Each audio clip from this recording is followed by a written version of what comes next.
So this week, actually, Madhu asked last week if we could do a Medicine Buddha practice. We do usually just refuge and mantra.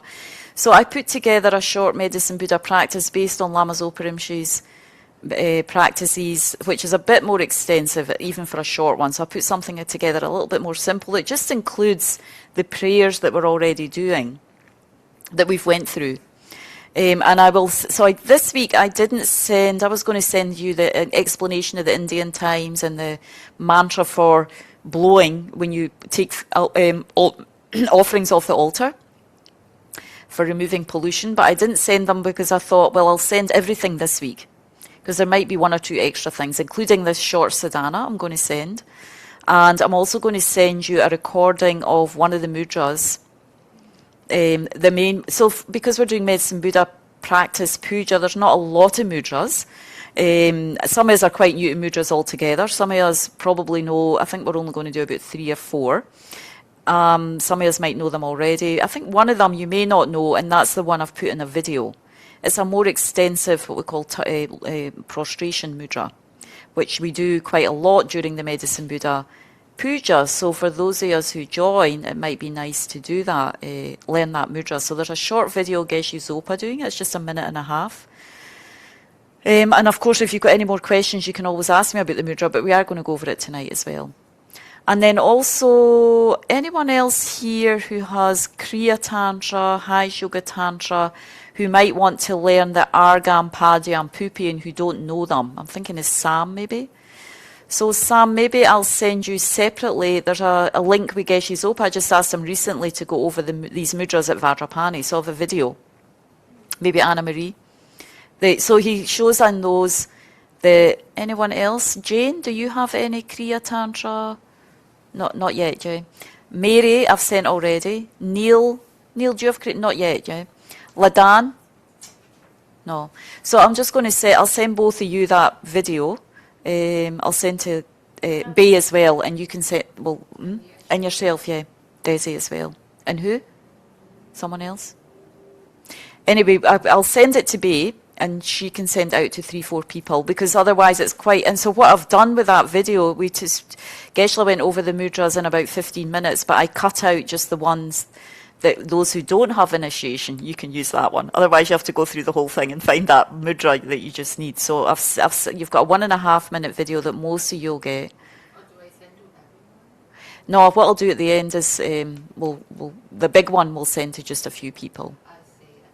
I think it's Anna Marie, Sam for the big one, and Mary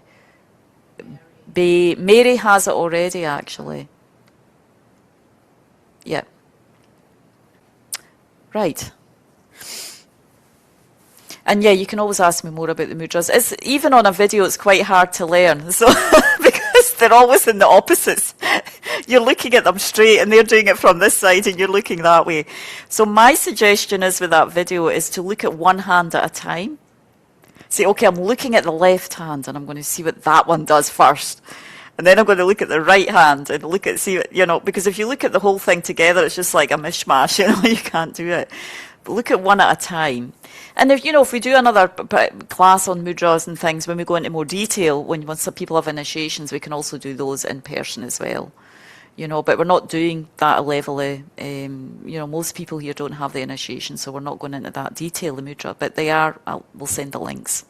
So as I said, for the beginning for tonight, I forgot that you're going to have to read from there. I hope it's not too small. Can you read? Just about. Can I make that?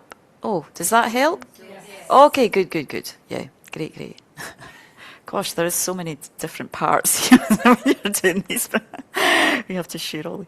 So here we have a nice image, and also we have in the Gompa a beautiful Medicine Buddha statue just behind me. So just let's take a couple of minutes just to settle in to our meditation position.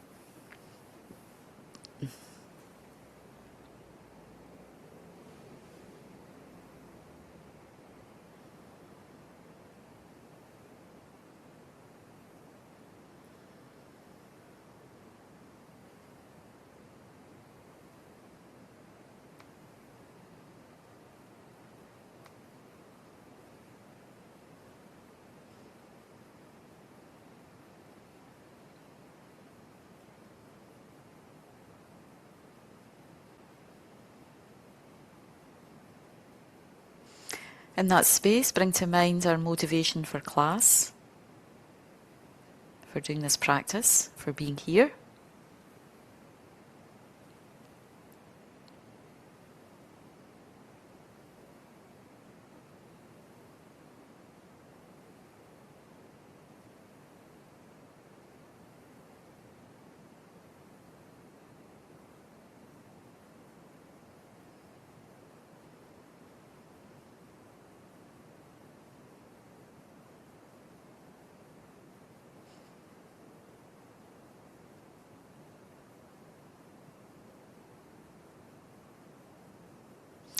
And remembering, the benefits of Medicine Buddha, as we discussed earlier in the classes, bringing one main benefit is we all want success in our lives.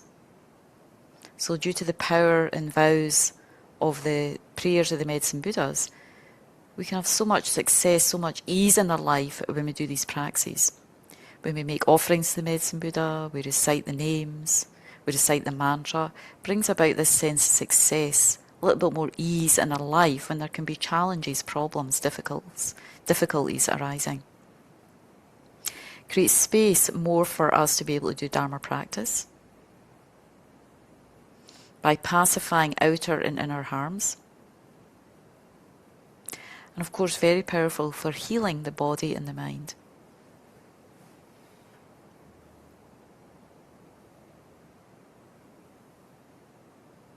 So not just for my own benefit, but for the benefit of my friends, family, all sentient beings as vast as space, like me, still under the control of karma and delusion.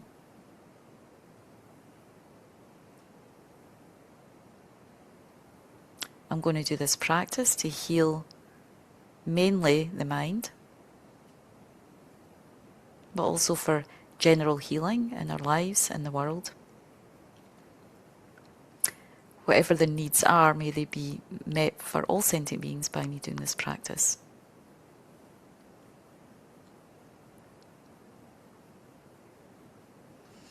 So we begin by bringing to mind, imagining we're in the presence of a vast sky, and like a rainbow suddenly appearing is Guru Medicine Buddha, the Dharmakaya essence of all the Buddhas, coming from the sphere of reality, sphere of emptiness, having a blue colour body like sapphire blue, just appearing like the Buddha, but with a sapphire blue colour body, wearing the robes of a monk. Left hand is holding a begging bowl filled with, it's on the mudra granting sublime realizations. And his right hand is holding the stem of an arura plant,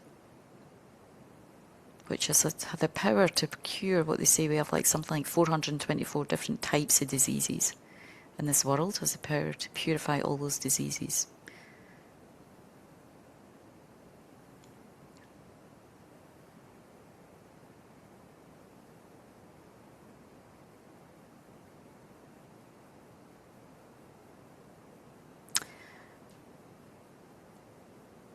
So we try and feel as much as possible just that radiant, jewel-like presence of the Buddha, signifying our the path, the journey we want to take to become a Buddha. And with all beings around us, mother, father, sentient beings, like brothers and sisters. Because we have so many lifetimes with so many sentient beings, so we're all connected. We take this sense of refuge in the outer Buddha and also with some level of confidence in our own Buddha nature. I wish to unify our Buddha nature with the mind, body, speech and mind, the Medicine Buddha. So we chant once in English, once in Tibetan, twice in English. Sangye chodan sogi chognamna janju bardu dagi kyapsu chi dagi chinso gebe sonamge drola penjir sangye drubar shok. I go for refuge until I'm enlightened to the Buddha, the Dharma, and the Supreme Sangha. By my merits of giving and so forth, may I achieve enlightenment for the benefit of all sentient beings. I go for refuge until I'm enlightened to the Buddha, the Dharma, and the Supreme Sangha. By my merits of giving and so forth, may I achieve enlightenment for the benefit of all sentient beings. We'll just do one time, the four immeasurables. May I and all sentient beings have happiness in the causes of happiness. Spending a moment just to bring that thought, immeasurable loving kindness to ourselves and all beings.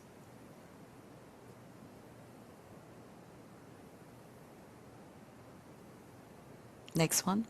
May I and all sentient beings be free from suffering and the causes of suffering. Immeasurable compassion.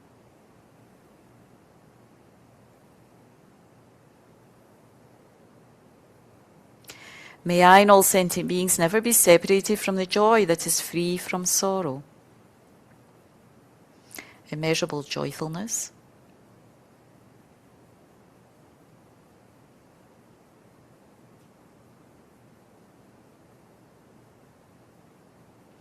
May I and all sentient beings abide in equanimity, free from attachment and anger, not holding some close and others distant. Immeasurable equanimity.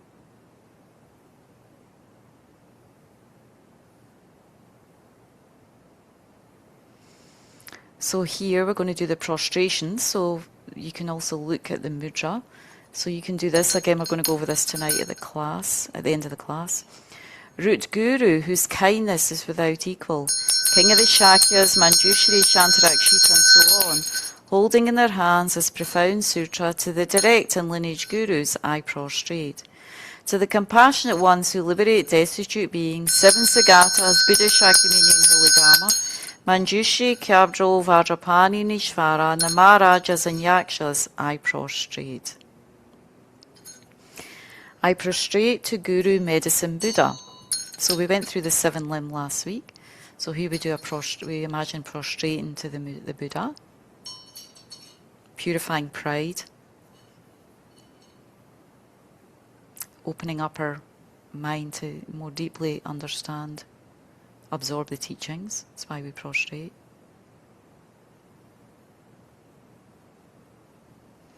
I present each and every offering, including those actually performed and those mentally transformed, I present to you. So we offer all the flowers here. Everybody can see on the TV, you know, the flowers or on the screen. The water bowls, lights, incense, prostrate offer. All the different offerings have a different karmic result, you know. When we offer light, causes us to have a luminosity, the light of wisdom. When we offer incense or divine scent, creates a cause for us to have the scent and morality.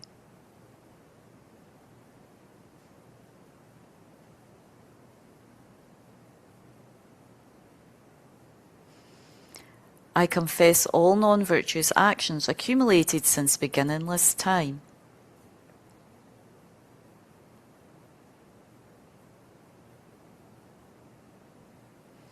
I rejoice in the virtues of both ordinary and noble beings. How wonderful it is. All the virtue I've created to be here with my precious human rebirth.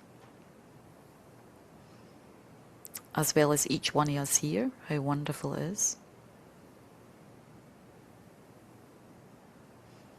And how wonderful it is, all the virtues, especially all the saints, the holy beings who have developed bodhicitta, who have realized emptiness.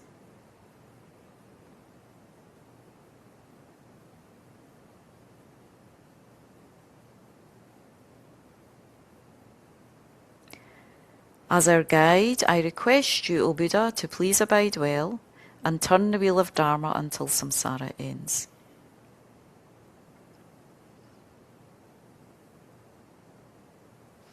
All virtues, both my own and of the others, I dedicate to the ripening of the two bodhicittas and the attainment of Buddhahood for the sake of all sentient beings.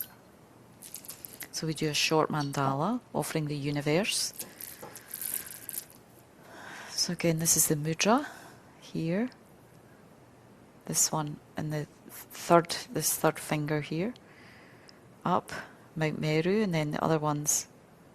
Again, we've got an image tonight on the screen to show for those who need it. But so using the power of mudra at least to help with our visualization. Offering a mandala, the universe, its contents, everything we enjoy, that's owned, unowned. As much as we can imagine. Beautiful offerings. Saji bogi jushimeto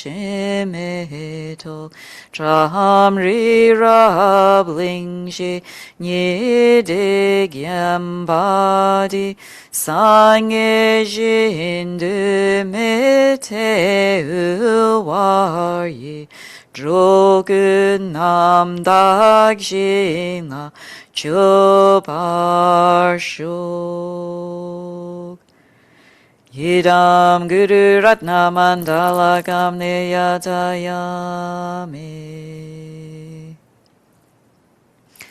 So reciting the name is where a lot of the power is, because that's the prayer that the Medicine Buddha's made. When you recite their name, that's when we receive all the benefits of their vows and commitments and promises they made to benefit us. So we'll do this. Just do it 3 times now, but you can also do it more when you have more time. The fully realized destroyer of all defilements, fully completed Buddha, having fully realized the absolute truth of all phenomena, Guru Medicine Buddha, King of Lapis Light, to you I prostrate, go for refuge and make offerings. May your vow to benefit all sentient beings now ripen for myself and others. The fully realized destroyer of all defilements, fully completed Buddha, having fully realized the absolute truth of all phenomena, Guru Medicine Buddha, King of Lapis Light, to you I prostrate, go for refuge and make offerings. May your vow to benefit all sentient beings now ripen for myself and others. The fully realized destroyer of all defilements, fully completed Buddha, having fully realized the absolute truth of all phenomena, Guru Medicine Buddha, King of Lapis Light, to you I prostrate, go for refuge and make offerings. May your vow to benefit all sentient beings now ripen for myself and others.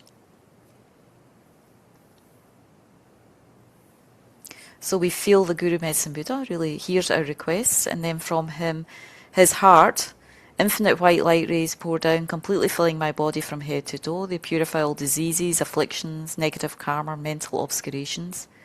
And my body becomes clean, clear like crystal. So that's the first purification we do, just feeling that shower of white light, purifying our body and mind.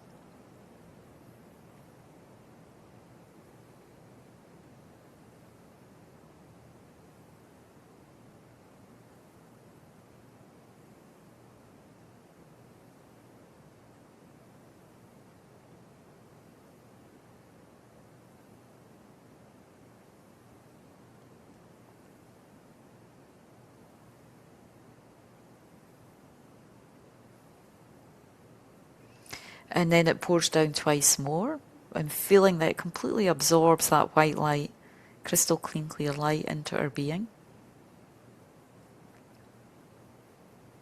Flushing away karmas, challenges, problems in the mind, as well as any sicknesses, potential sick disease in the body.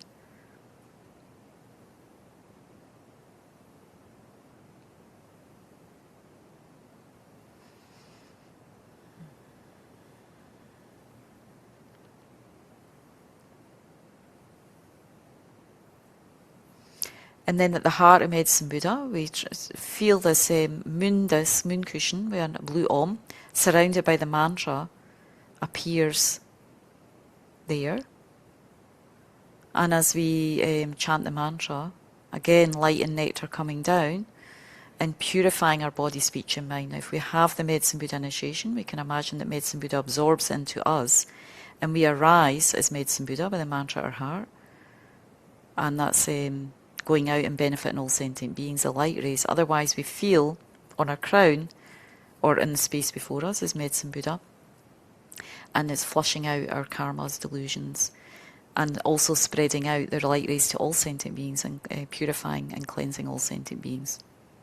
So we'll do one time the long mantra, a few times the short one.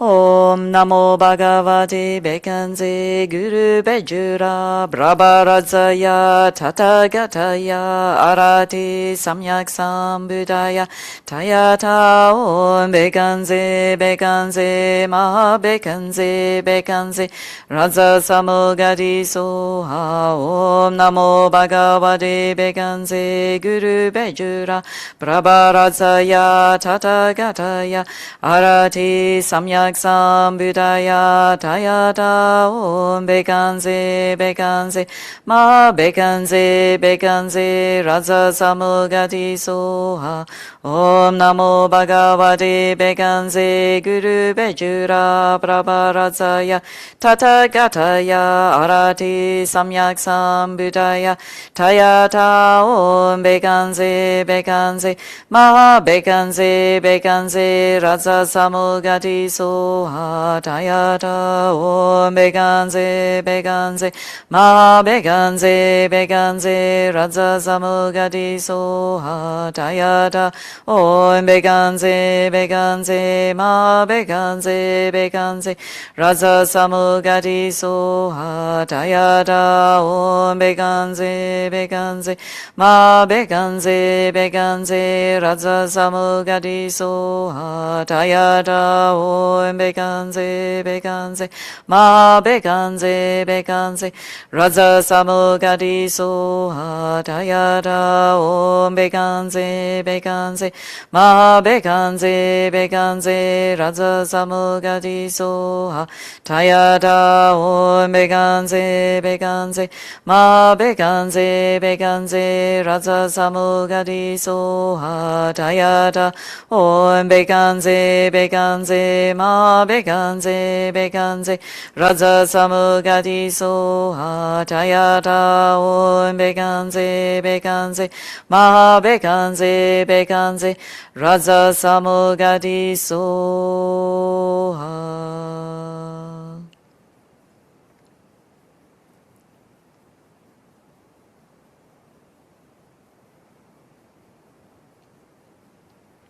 Then it's important to feel that your body, speech and mind completely purified.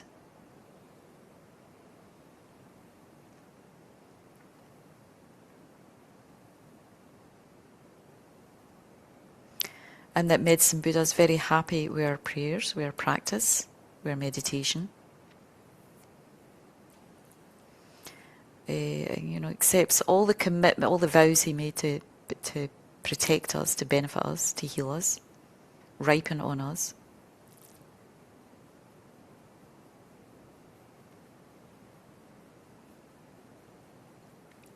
And slowly, like from top to bottom, it dissolves like mist in a mirror to a small ball of radiant sapphire light.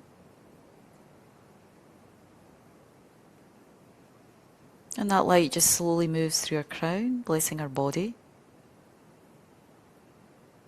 transforming our bodies. It moves down, enters into our throat chakra, transforming our speech.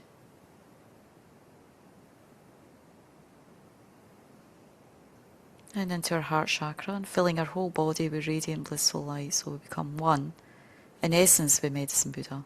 Feeling this is me. I am the essential nature of Medicine Buddha.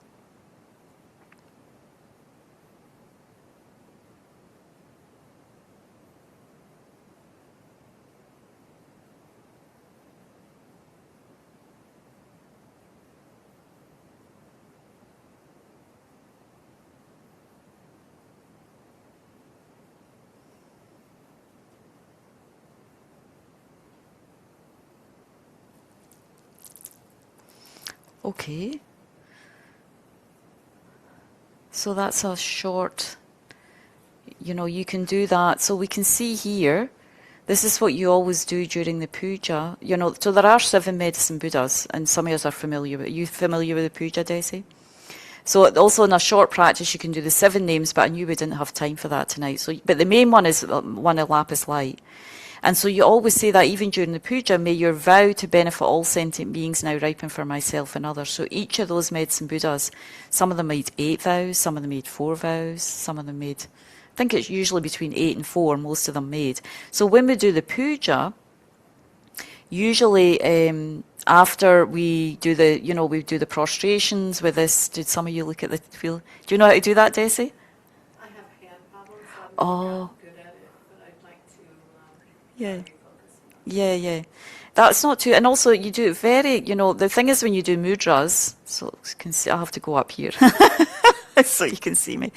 You don't, we're not like all over here, They're actually, when you see the lamas do it, a lot of lamas, it's very kind of just in the heart chakra, You're not, and one thing Geshe Zopa mentioned, we don't go beyond when you're sitting cross-legged, you don't go beyond the legs, where your knees are. You don't go, but you're not going away out there anyway, Or even if you're on the chair, you're not going away over here. You keep them, all the mudras, very in the heart, just small in the heart. They're actually supposed to be quite secret, It's your kind of, it's because eventually we're doing the outer offering of the mudra, but eventually it leads us to be able to really visualize and offer that inwardly, Eventually, at higher levels of practice, you have offering goddesses coming out your heart.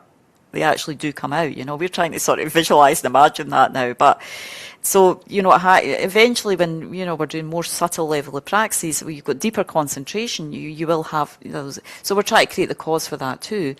But so really it's kind of not something you've got on show, You're not, look at me, I've got my Dorje and bell and I'm a tantrika here, It's more about just, it's really your sincere offering of your practice. And for us at this level, it is good to do the mudras. I'm going to talk a bit more mudras at the end, but because we've not got that level of concentration and ability. So it's nice. We enjoy it. Once you like ritual, we want to be able to do the mudras, but we just keep it very much at the level of the heart, these prostrations and these different mudras. So we'll talk about the mudras at the end.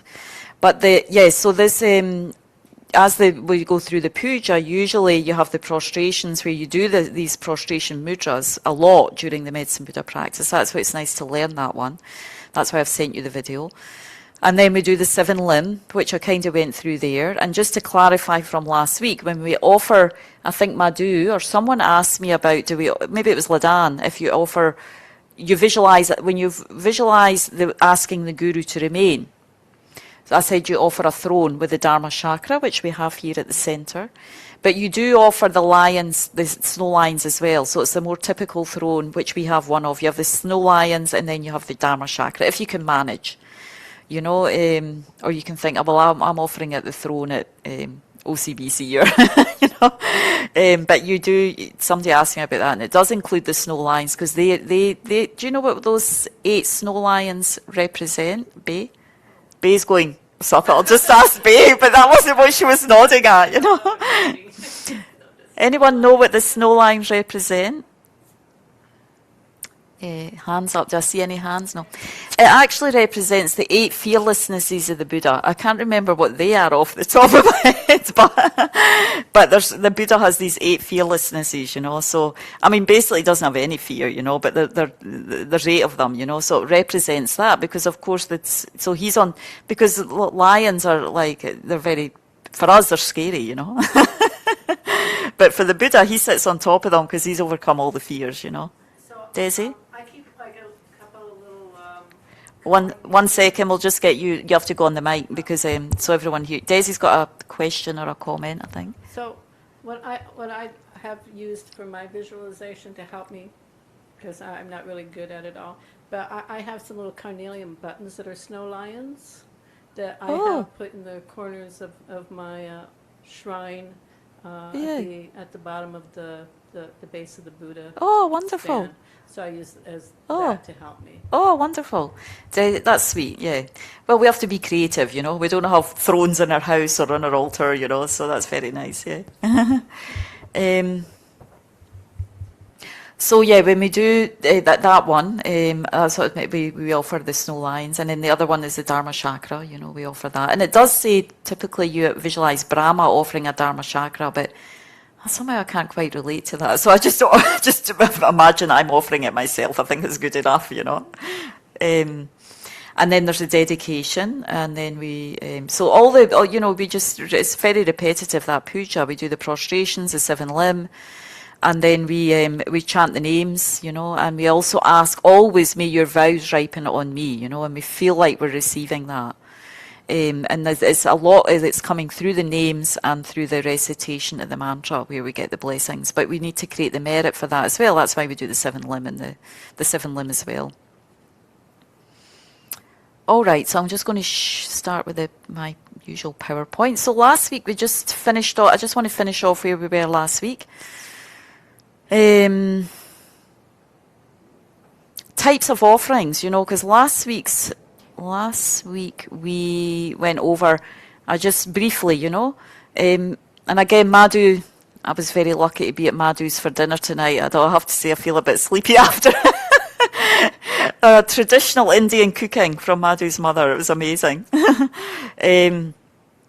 So last week, and Madhu was just sharing, you know, when we're young, when you go to the altar, you know, the gompa, not the gompa, what do you call it, in India? The what? The altar. You know, the parents offer incense, even in Tibet, you know, they're offering incense and lights, and then, you know, they don't know what it means, you know. So for us, it's like, well, why are you doing all that stuff, you know? So here, very important to know, you know, if we think about the nature of mind, we are creating something with our mind all the time.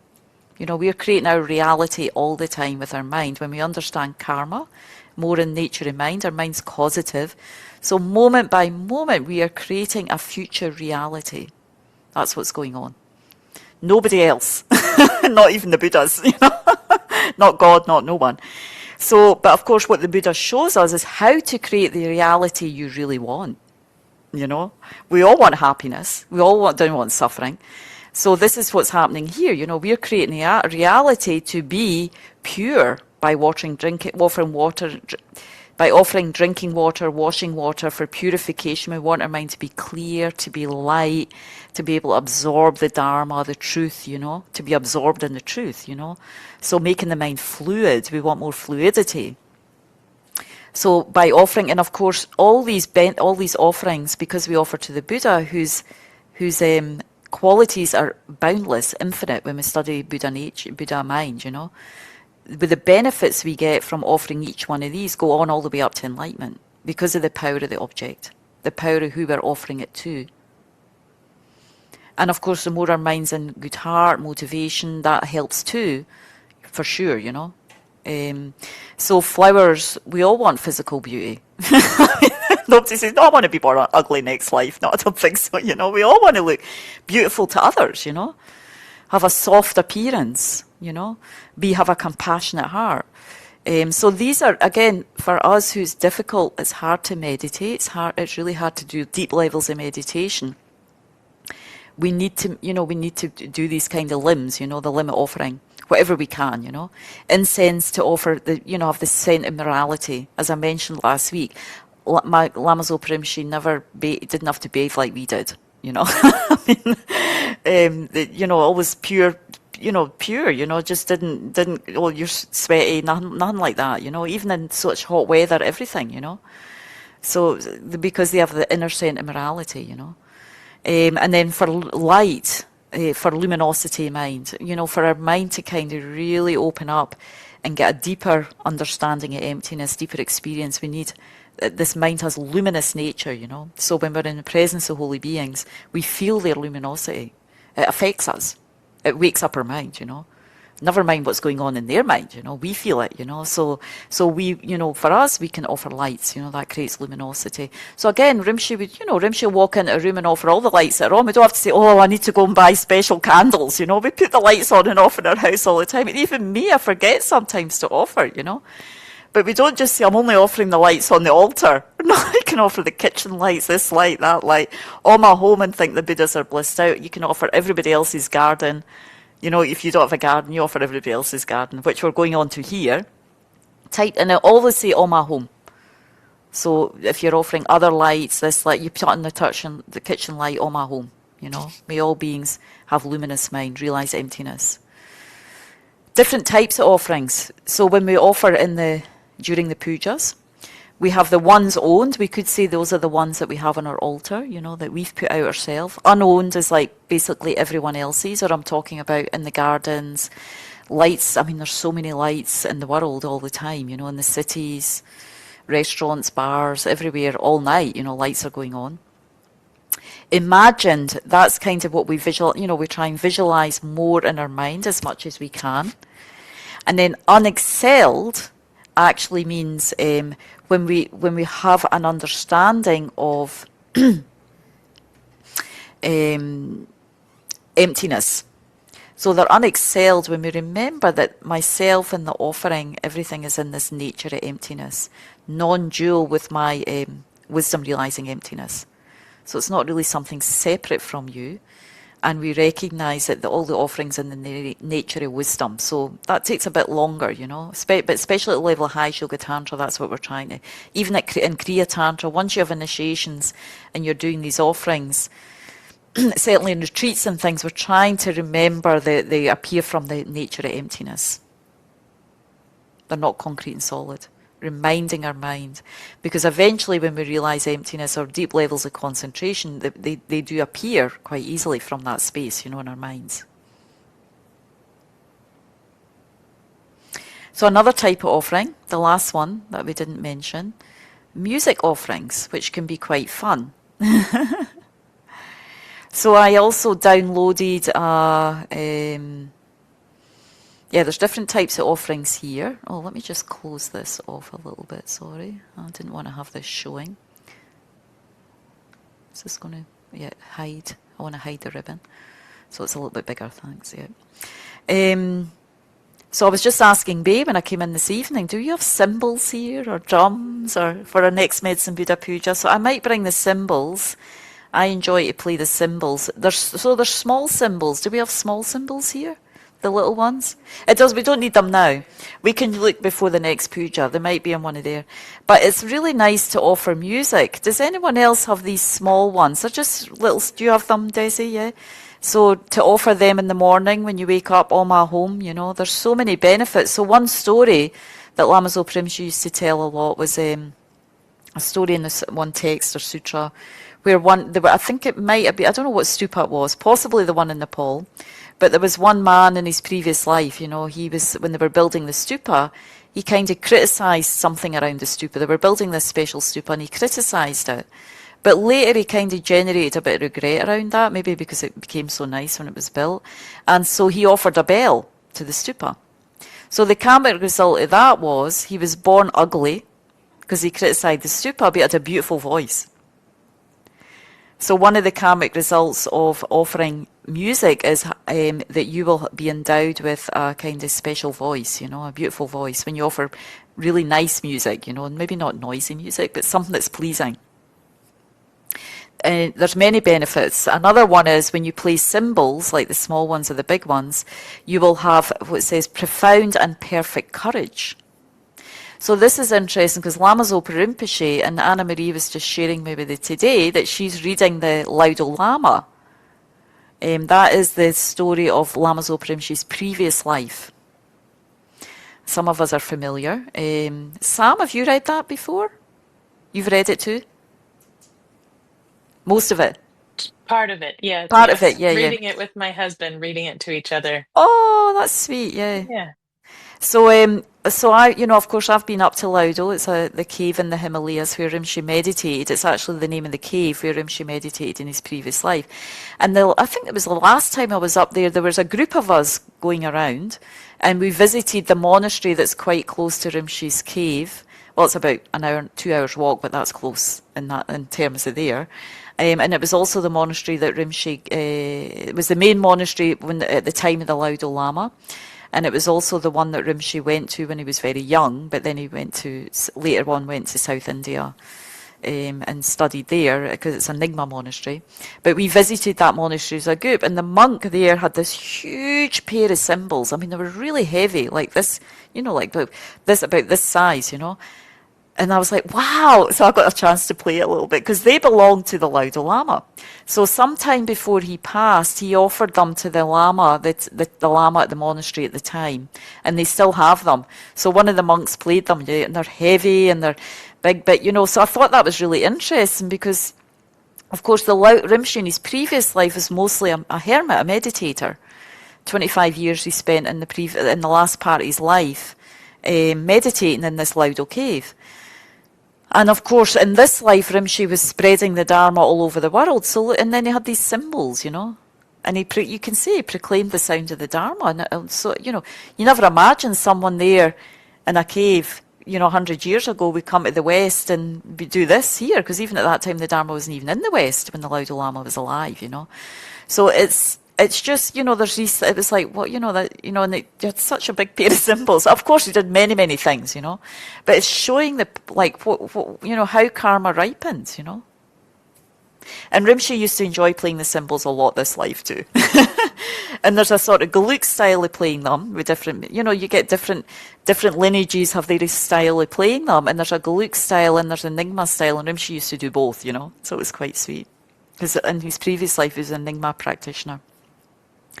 So yeah, that's one of the benefits, and you will. A main one is you'll proclaim the melodious sound of the Dharma through the 10 directions, and that's really what we want to do. Once we have some realizations that we want to be a guru Buddha, we want to benefit others, So it's fun as well to offer music. So I learned, maybe, I think I learned from a video Geshe Zopa. I think Lama Zopa Rinpoche tried to show me one time, but we didn't have the symbols. So he's going, 1, 2, 3. They weren't available or something. So I'll bring them for the puja the next time, because it makes it kind of more life, It brings a lot of life when we do, like we do with the monks, and they have all the symbols and the drum and there's another instrument here, the gyaling, the trumpets. It's actually called an Indian or Chinese flute or horn or trumpet. So there's recordings, you can download recordings of those, but actually if you just Google gyaling, there's so many different, little YouTube recordings of the gyaling, So that's also sometimes we put on a recording of that because we don't have the actual trumpets. I don't know how to play them. I never learned how to play them because that's all circular breathing. It's more complex, So, but they're also fun to play, or your bell or whatever. So yeah, but it's good to try and use and offer some, as they do in the altars, and usually in Indian altars they have little music offerings, bells for sure, So really good to use them. So we will, in the next puja, use some. I don't think I can bring the drum from Vajrapani, but I'll bring the cymbals. And if you're coming, bring your bells. All right, next one. Okay, I want to go back because I think I wanted to do that as a question. So we've been over some of the offerings, and the importance of making the different types of offerings. So the other limb I wanted to go over, because mostly when we do the Medicine Buddha Puja, when we do the 7 limbs over and over and over, the main ones that we usually stop at are the limb of offering, that we've talked a little bit about here. And the other limb is the one for rejoicing. So what does rejoicing mean? Anybody? Online maybe? What are we doing when we're rejoicing? In that limb. Anybody want to put their hand up, brave enough to answer? Oh, yeah. I heard a voice. It's me. It's Ladan. Ladan. Yes, Yeah. Ladan. Rejoicing. Yeah. Rejoicing is to be happy for others' good action. Great. Yeah. And what's an antidote to? Jealousy. Jealousy, ill will. Envy, I mean, even sometimes. envy. Yes, good. Jealousy, envy, and even a bit of ill will. Maybe you see somebody and you think, I don't like them. So maybe it's good to think, one way is you think, may you be happy, and that kind of shifts the mind a little bit. Because sometimes we just have that with people. You see somebody and it's like, something comes up not pleasant in the mind, Not from their side, but, our stuff. So, And there's usually something, or there's somebody really difficult in your life, and it's hard not to have negative thoughts about them, but there must be something positive going on with them, you know? So to bring up some sort of rejoicing and some quality of them, it helps to shift your perception of that person you're feeling a little bit. So it's true. That's the 3 ways. That's the rejoice. And then what are the 3 ways that we rejoice in? Who do we rejoice in during the puja?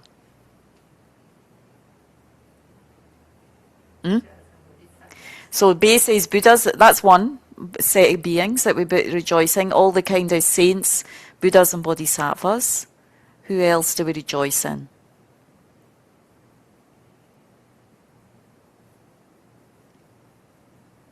Anna Marie. Who else do we rejoice in? I rejoice in all the Sangha. The Sangha, which means all the Sangha. Yeah. Yeah. Anyone else? Who else do we rejoice in? The Dharma. We could read the Dharma. There's 3 sets of beings. We have sort of 3 groups, but you can break that down into more groups. Oh, something happened with my screen. Wait a minute. Oh, yeah. There we go. So I'm going to bring the slide up now. Here. So basically, we're rejoicing in 3 ways to rejoice in our own virtues. So sometimes that can be the hardest. Am I right? Especially as Westerners, we can be a bit heavy on ourselves. So that's a good one to start with. You know, our own virtues are the past, present, and future. In others, which includes Anna Marie, as you say, the Sangha, but that's all of us here, and that's all sentient beings. You can just include everybody, but sometimes it's good to be specific with people about people that you're struggling with. You know, okay, I'm going to rejoice in all that person's virtue, the past, present, and future, because we know. I mean, even when we study a little bit more to get a human life, we have to have practiced morality. We have to have practiced some generosity. So if we even break it down to that basic level, okay, that person's a bit angry, they're a bit difficult, but they must have created something goodness. They've got a human life, you know. So there's always something there, you know, that they've done in the past that we maybe can't see, but once we understand karma, we know the Dharma better, we can sort of spread, you know, make this more big, you know.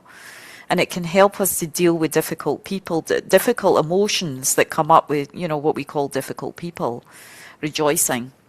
And of course, all the virtues, all the goodness, all the qualities of the Buddhas and Bodhisattvas, which is really extensive, and including our gurus, you know, I mean, especially the ones we know, the ones who inspire us, they're easier to do. So,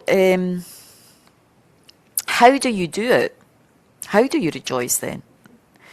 So Lama Zopa Rinpoche used to have this practice when we did, as I said, when we did puja with Lama Zopa Rinpoche, it would be like, it would take about 3-4 hours, you know, because everything you're stopping to meditate on, you know.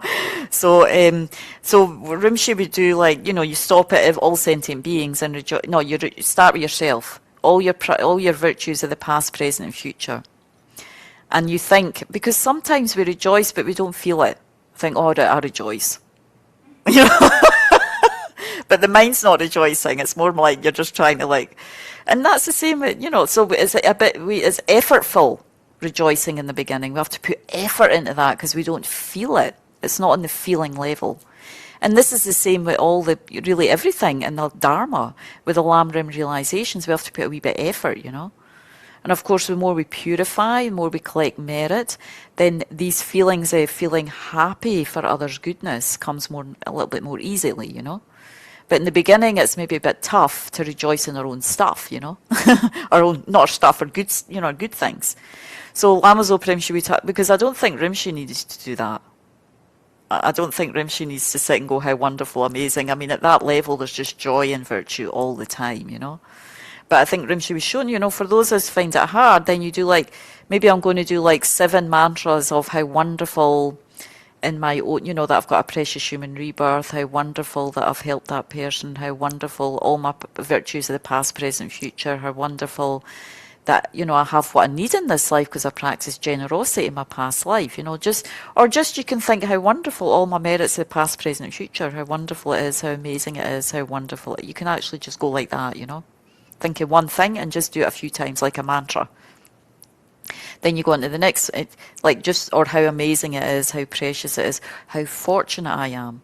And you say that a few times. And you do that for each one. You do that for you, then you do it for the Buddhas and Bodhisattvas, and you do it for other sentient beings. And then I think eventually you do, you can it's like ritual, eventually when it's all happening, you can let go of the outside stuff. But if it is hard, that's what Rinpoche suggested, just sit and do it a little bit like that. And Rinpoche would do half a mala or something on each one, As I say, I don't really feel like Rinpoche needed to do that, because I think their joy in others' virtue is spontaneous, it's effortless. But ours is still at most of us it's at the effortful level. Some people it's not, some people we can really rejoice in others, Would you agree? Others it's like, Desi, you're like, No, I was just thinking. Yeah. You say that half mala for each and I think that all that is just example. It's example. Example for you, on the outside. Yeah. To encourage you. From Lama Chopa Rinpoche. Yeah, no, of course, and we need to do that, And it's just like mantra. The more we do that mantra, the more we get a feeling of it, the energy, the vibration. So it's like the same thing. It's like almost mantra, like that, to think how wonderful, how amazing. And slowly it moves into the heart, Slowly it purifies jealousy, ill will, kind of just that stubborn, stuck mind, that can't feel that. For ourselves too. That's why we have the teachings on precious human rebirth right at the beginning of the Lam Rim, because we do need to feel how fortunate we are. We have to recognise that. In that the precious human rebirth, we have 18 reasons to feel happy. 10 freedoms and 8 richnesses. That's what's in the precious human rebirth. So there's actually 18 reasons. We usually tend to find more reasons not to be happy, But there's actually 18 there that we need to think about and contemplate, So even if you know a couple of them, when you're doing the one on rejoicing your own, you can think how wonderful it is I'm born as a human, how wonderful, I have a Dharma centre so close, how wonderful it is, how amazing it is. I have some faith in the gurus, how wonderful it is. Because that's quite rare, So like that's how you kind of bring about that kind of effortful rejoicing until it becomes effortless. Yes, Madhu's got a question. Could you list out, or if you happen to know some of those 18? Yes, maybe I can send you the link for them, yeah. But it's like, one's like being born in a human, not being born as a hell, an animal being. We have to, they take a little bit of thought, but they're good. That's where we start, because that gives us energy and a kind of feeling like our life's precious, instead of like pointless. It's precious, But again, all that takes a little bit of effort to meditate, think about. But we go through that in the Discovering Buddhism classes. So we've done how to rejoice.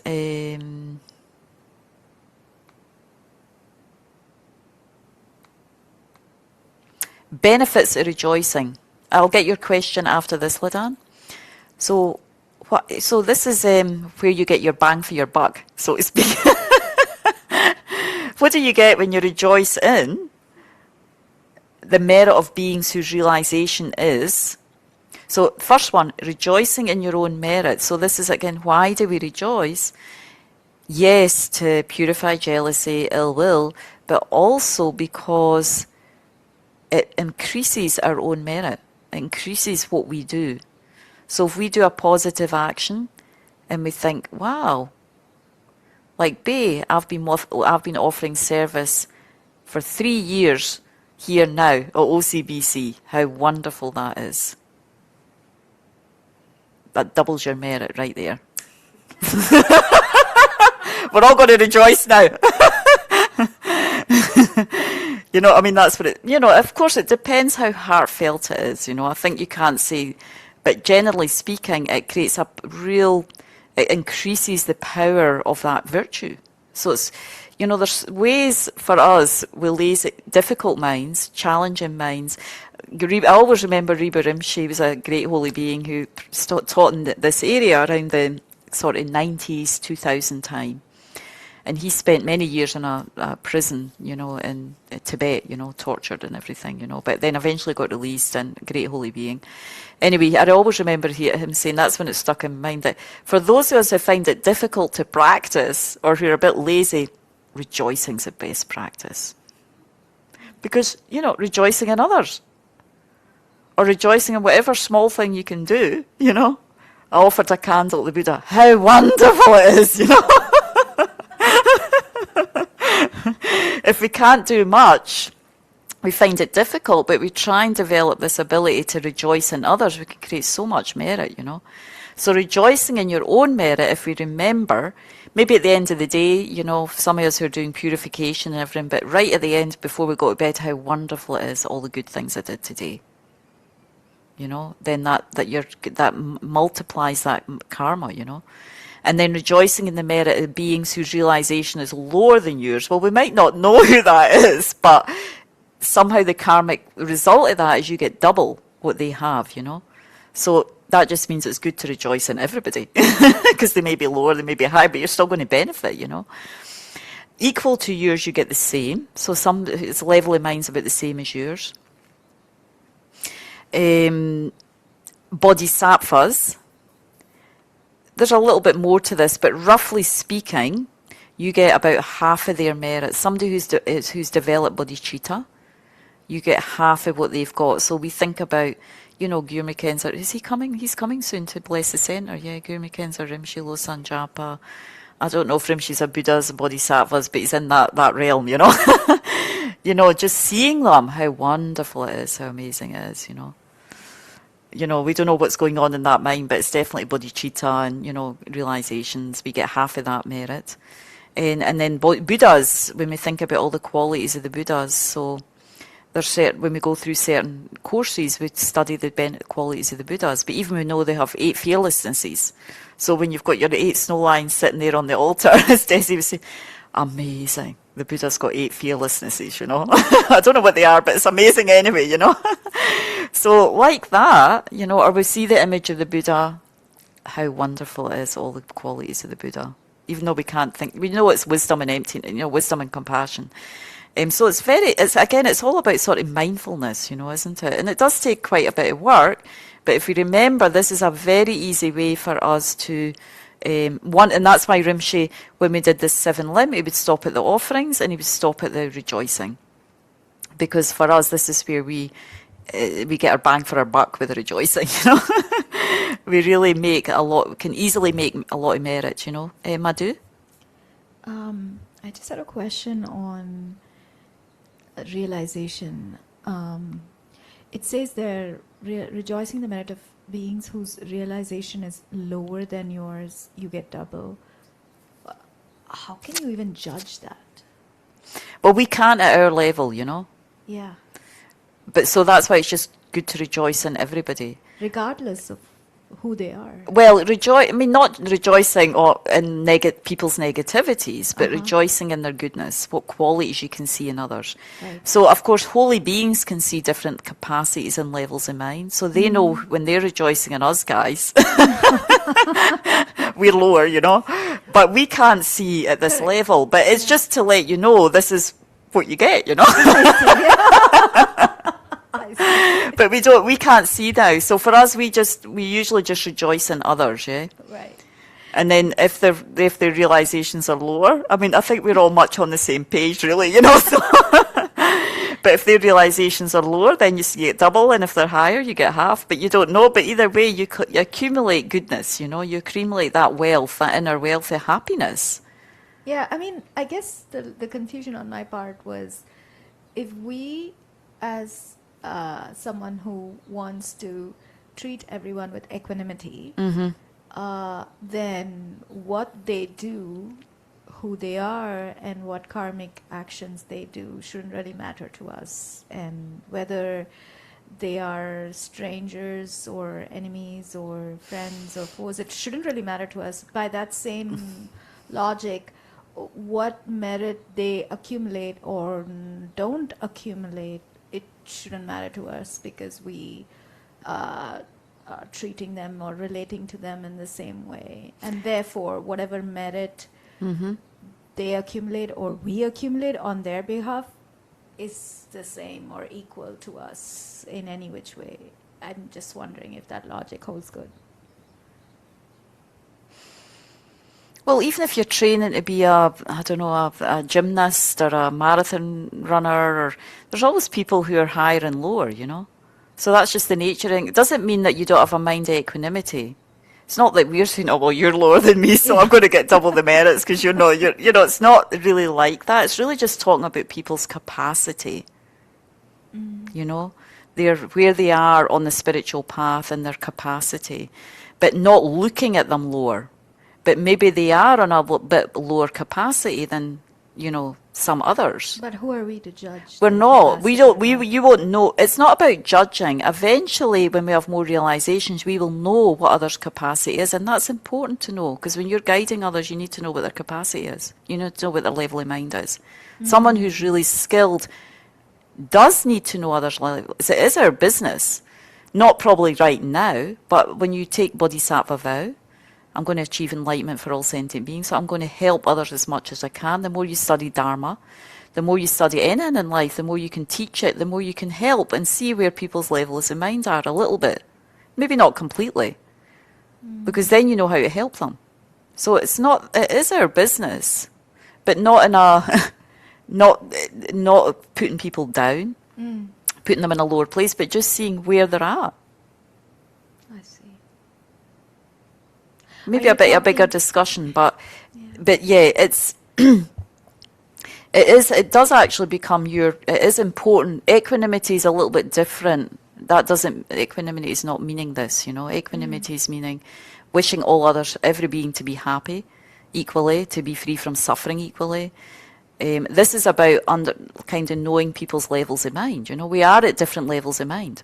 We have to accept that. Doesn't mean that you hold them lower because of that. Maybe low is not a good word here. It's just at a different capacity right now. Their spiritual capacity is a bit lower than ours, but it doesn't mean they can't become a Buddha, But they're at a different level of training. Could say like that, Yeah, that makes more sense then. So they're at a different level of training than us, but they can everybody can train to be a Buddha eventually, So by rejoicing in someone who's at maybe a bit lower level right now of training and capacity, you get double the merit, but it doesn't mean that you hold them lower. So we're not saying that, We're just seeing what their capacity is. That's important. You need to be able to do that to benefit others. That's why Buddhas, holy beings, people with clairvoyance are so precious because they can see our capacity. Otherwise, they're going to give us things we can't do. Right. It's too hard, or give us things that are too easy and you never develop. So what the skill is of a guru, they know exactly your level of mind and what's going to help you. Thank you. Ladan, you had a question? Thank you. Yes, my question was about like when you rejoice, in people that they have like good life or beautiful houses, and Yes. I do it because I don't want to go like to jealousy part of Yes. my mind. Mm-hmm. So, but sometimes they are not good people because and I'm a little bit lost. I don't know, like the politics or people on social media you see and say, whoa, this house is beautiful. So I rejoice for him, but maybe he's a mafia guy. I don't know. And sometimes I say, Oh, yeah, that's true. I wish them happiness, but I don't go there like for their money or materialistic life. It's true. It's quite difficult because even then, if they're mafia, it's like, well, where did they get the money from, So yeah, it's true in a way, but you can even bring it down to basics. They have a human life, As I say, there's usually something there to rejoice about, even though it looks initially quite covered. And even then, to have wealth, even if they're like, unfortunately, if they're getting it by, unethical means, their wealth, you don't really want to rejoice in that, but they have still created some generosity in their past life, even to get it that way, Yeah. So there's usually something somewhere, and that's a bit of the skill of practice. once we have a clairvoyance, as I was saying, you know, we can see beings' levels of mind, we can see the karma, we know exactly where to hone in on their goodness and rejoice, feel happy, and where not to. We're not always totally clear here, but there's always something basic like, and you know, and then just, if we can't rejoice, we just wish them happiness, you know. That shifts the mind a little bit into seeing them so negative, you know. Thank you. So it's about really helping our minds to see people in a more positive light when it seems so heavy and we can't, you know. Rejoicing's one way, and another one is just a big one is just loving kindness, wishing them happiness, wishing them to have an ethical life because that's the causes of happiness. Having compassion because we can see that their life's not ethical and, you know, they're going to fall to the lower realms or whatever, you know. So it's we have to be a bit careful what we're rejoicing in for sure. Yeah, exactly. Thank you so much. That was helpful. Thank you. Okay, so any more questions with that one? Feel okay? Right. Next one is mudras. Oh no, why we chant, sorry. Why we chant. We're just going to talk a little bit about why we chant, because during pujas there's always an opportunity to chant along with the umze. You know, that's good to do that. Whether we're leading meditation and there's mantras and prayers, or they're at the beginning of teachings, or we're in a puja. I mean, not all of us are comfortable with chanting. We might not all feel we have the best chanting voices, but that's where you learn. That's where you start. I mean, my voice wasn't great. It was all high and squealy when I first started chanting, you know, I remember. So it does take a bit of practice. But why do we chant, you know? Well, it's an offering to the merit field when it's nice. Maybe not when it's not so nice, but we kind of offer that to Medicine Buddha, to Tara. You know, we feel like, again, puja's all about bringing our full self with this feeling of making offering. That's where we get the most benefit, when we have this mind of offering, generosity. Using our speech to collect merit. So yeah, as I say, when we do the mudras, and we're using our body, speech and mind here to create merit, to connect with the essence of the particular Buddha that we're doing the puja with, you know.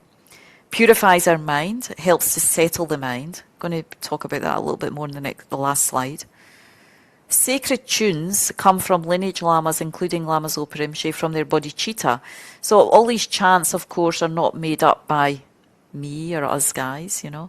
They come from a lineage of holy beings who've been able to communicate or hear dakinis, holy beings, you know, chanting from other realms, you know. So they come from there. And so they have a power to connect us directly with that inner essence of whatever practice we're doing, you know. They have that kind of ability to open up the mind in, you know, more and more subtle ways.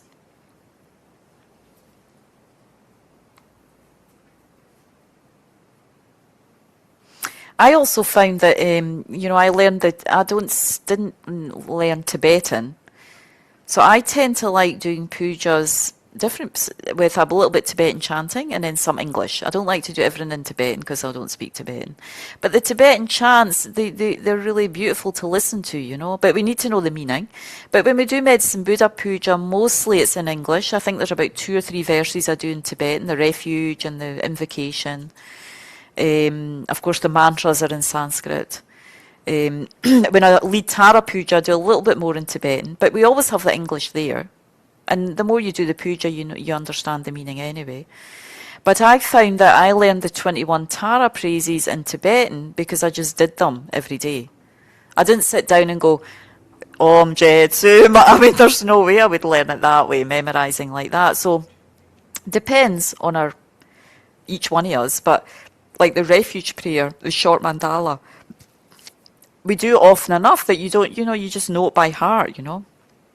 So I think it helps to memorize it by doing the chants in Tibetan. You sort of memorize it and you can resonate with the meaning. Also, when you chant, you know, it really helps. And it makes you happy and blissful. I think chanting, no, maybe not all of us. How many of us like chanting? Put your hands up. Bay, Desi, Madhu, Neil.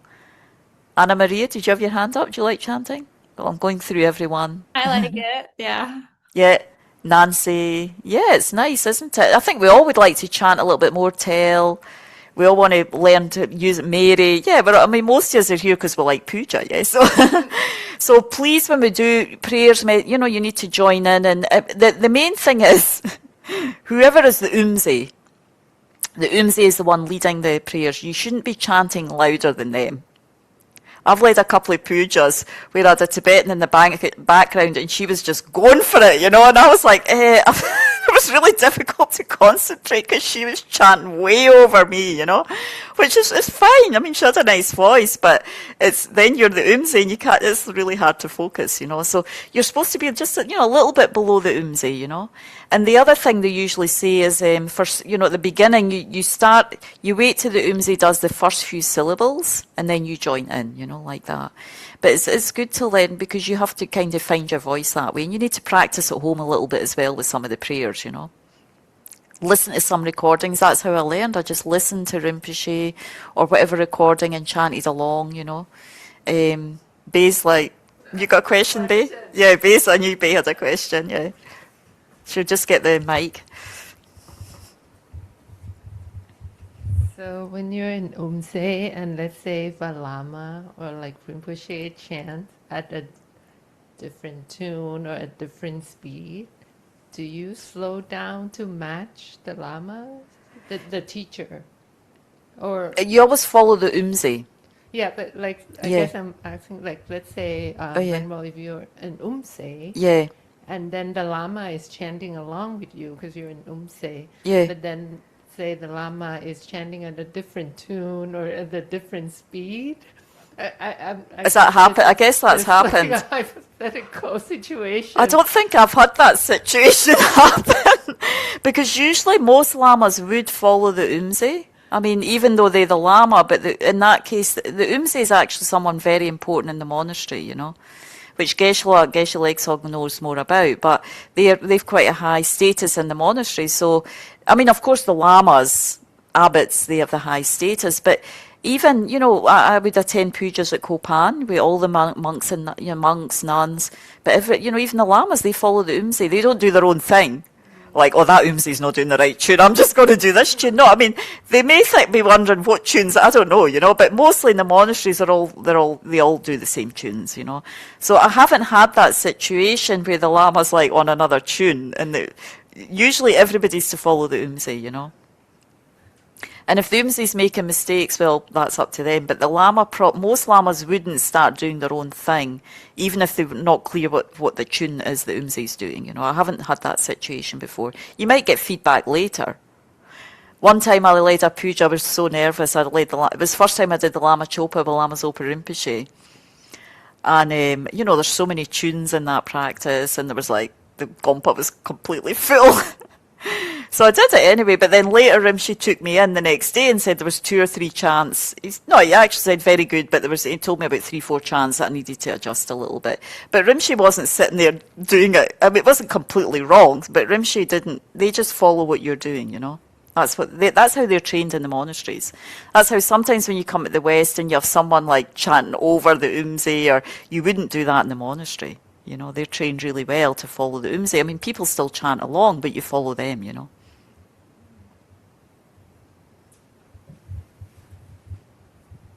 Any other questions? No. And then this other slide, which I came across, and I think we all feel that, you know. Even with medical research, it says chanting activates in our brain cells, you know, brain waves that activate calmness, alertness, spiritual state. You know, they activate certain spiritual states of mind, you know. And sound is not just heard, it's felt. Every chant is a vibration. Every vibration moves molecules. So I really, yeah. I mean, of course, not just in the Buddhist tradition. So many traditions, you know, use chanting, you know, and there's many, as you say, according to science, health, all these researches that we do now, we can see that it proves that it changes something on a, you know, like we can't think about, you know, it changes us on a subtle level. It's touching subtle levels of consciousness that are more powerful, awakening spiritual states in us. So it's it's really nice to be able to find your chanting voice a little bit. It takes a wee bit effort, But I think it's lovely to feel a little bit confidence in your voice, even if you're just doing it on your own, you're offering it to the gurus, the merit field, your practice. It's very inspiring. I think when we're doing our own retreats, our own practice, to be able to chant, I always feel it brings energy. Otherwise, you're just sitting like this, But it brings energy to your room, to your practice where you're sitting, I think it really makes a big difference. But it's not everybody's cup of tea. Not everybody resonates with that. But so yeah, really. So usually we do Medicine Buddha. We do. I do a couple of Tibetan chants in that one. But also even when we recite the prayers, like the Medicine Buddha name, we have a little. There's not really a particular chant for that because it's in English, but you can make a little tune for it. If there's not a chant, we can make a little tune that makes us happy. So we usually chant that a little bit in Tibetan, in English, but make a small tune just to kind of give more energy. So what else? Was there anything else I wanted to say? So I think now we're going on to mudras. So we're probably going to finish a little bit earlier, actually, than I planned. We might get finished about 8:45. Mudras and chanting. Oh, that shouldn't be there, actually. This one. What is a mudra? A sacred and symbolic gesture.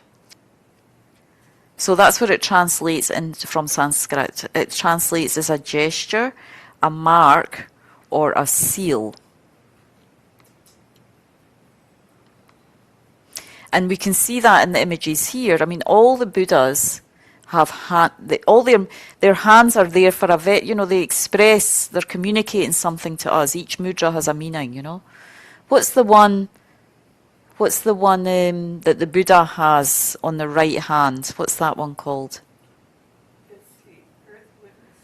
Yeah, earth-touching mudra. I think when he achieved enlightenment, he kind of touched the earth and said, by the power of this, I've achieved awakening. Desi was just saying it's the earth-touching mudra. So this one in Tara, on the right side of Tara, on her right arm, on the knee, what's that one? Does anyone know? Mary, do you know what that mudra is? And this one's quite a common one. Quite a few of the Buddhas have this mudra. Is this the mudra of compassion where she's giving swift compassion to all her sentient beings? I mean, of course it is. That's an aspect of it. The actual name of the mudra is sublime generosity. Mudra of sublime. But of course, that's all coming from compassion. The other mudra, do we know what that is? That one might be a little bit more difficult to remember. Oh, I think that is the Buddha Dharma Sangha. Yeah, very good, Madhu. Yeah, you remember for the retreat? Yes. The 3 jewels. The mudra, the Buddha Dharma Sangha. She's it's showing she's an object of refuge, embodies all the qualities of Buddha Dharma Sangha. This one on the right. What is that one again? Yeah. Anyone know? I think this is Buddha Amitabha. What's that mudra? Anyone online know the mudra? Can you zoom in on the image? Zoom in. And I can't actually, because it's power. Yeah, I don't think. She had 2 That's hands in the lap. Mudra? Meditation, yes. Yeah. It's a meditation mudra, yes. Isn't the one on top compassion, one below wisdom? So Oh, wisdom sorry, where did I supporting go? Compassion. Wisdom supporting compassion when you have the 2 hands like this. Yeah, when we meditate, the lower one, so we're just going to come to that actually, what the different hands, symbols. Let me just check my notes or something else I wanted to say about that slide. Amanda, no. So next slide, just a little bit more on mudras, because they're very powerful mudras actually, because they, I mean, we use them a lot in images these days as well, all those emojis that we on this one and that one, and I mean, there's so many now we use, more than ever, we're a culture and mudra users. So we're using them a lot in daily life. So yes, again, they're expressed through, we use them in our practice, to why? it's a form of communication and respect to invoke the blessings and qualities of the holy beings in our heart. So again, just like we do chanting, it's an offering. The mudras, we're also using our... So chanting's like an offering through the speech, you know. Mudras are offering our practice with using the body, you know. And it's invoking a kind of certain... It wakes up a lot of these mudras are waking up subtle energies, you know, a kind of inner way to be able to practice more. And actions can speak louder than words often, isn't it?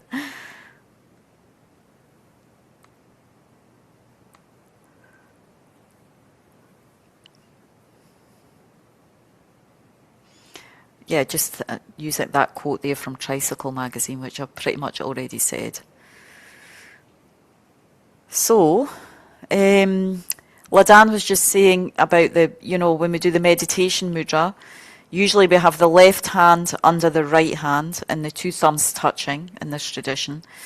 And so here, when we do the prostration mudra, some of you have seen this already when I did the class on prostrations. This is what that prostration mudra means, you know. So again, in this tradition, we do two hands. This is more like namaste, when we have the thumbs there, but when we put the thumbs inside, it's the Mahayana tradition, showing that we have the aspiration to develop the mind, the Juli Bodhicitta. That's the Juli Bodhicitta there. Left hand symbolizing wisdom, Dharmakaya. Right hand symbolizing or signifying the method side of the path, or Rupakaya. And sometimes the 10 fingers also signify the 10 virtues. So there's a lot of meaning in that mudra. And Rinpoche would encourage us as much as we can when we go into holy gompas, when we see holy objects, when we see our guru, even online, in the gompa, in our altar room, to have the mindfulness. There's the main mindfulness Rinpoche would teach with our body, you know, to put our hands together in the prostration mudra, to use that as much as we can at the heart, because we feel, when we put our hands like that, there is something going on in our minds, you know. It activates something in the heart, you know. And I think it also brings a bit of humility. There's something, you know, happening there on a subtle conscious level that's, it does say every time we do this, we create a merit, a spiritual momentum on our continuum, you know, that moves us in the direction of our deepest inner state, you know, being. So I think these mudras are really quite profound, having many different levels, psychological, spiritual levels in meaning and awakening different aspects of your being, you know, for sure. So there's this one, this mudra. There's the mudra of the mandala. So how many of us here, I think most of us here know how to do that. Does anyone here not familiar with the mandala mudra? Oh, Kate, Hannah. I actually don't do it again because of my... Your hands are a bit... Well, there's other ways you can do it though, but most of us online are familiar. Neil, you know how to do the mandala mudra? Yeah, we learned it at the Tara retreat, I think. Yeah, or maybe you learned it before. So Tel does it, yeah. I thought Tel might not be familiar with that one. So here, just to show, and if it's helpful, Tel's the main one that doesn't know, and I can show everyone here. So just to show how you do, so we may try together. Put your hands like this. Can you see me online? Wait a minute, let me take this screen down.